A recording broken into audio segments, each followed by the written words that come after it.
we're up in Sturgeon Bay on the Michigan Street lift bridge. We've got a crew working down below. We have crews out here doing rope access inspection. We also have our reach-alls doing the same thing, basically inspecting in detail all the connection points of the truss. And then I'm doing the mechanical inspection to look over all the moving parts that basically makes this bridge move up and down.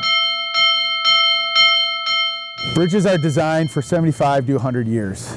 This type of bridge, we can push it longer if we stay up on it and we watch everything. So with the preservation tactics we have now, we are extending the life of bridges beyond the design life. It is one of the toughest bridges to get through. We do extend through some of these panel points. Right now we're actually going in between the spans, in between each truss. But on the movable section, because it's so long, we actually have to configure to get through the portals. And you know, the machine looks like a pretzel by the time we're able to get the basket through, get down. But we can do it, it just takes some time. Be patient. This is something we have to do every year to keep everybody safe. If we don't do this, these deteriorate faster and we're replacing it quicker. We have a county crew from Door County Highway. They come out and they wash this bridge.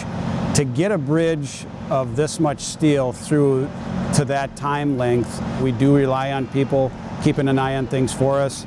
And then just, you know, keeping up on your general maintenance where you see issues, you know, repairing concrete, welding the grid floor over here, so that, you know, a small problem doesn't become a big problem. And without that maintenance, that's what you would have.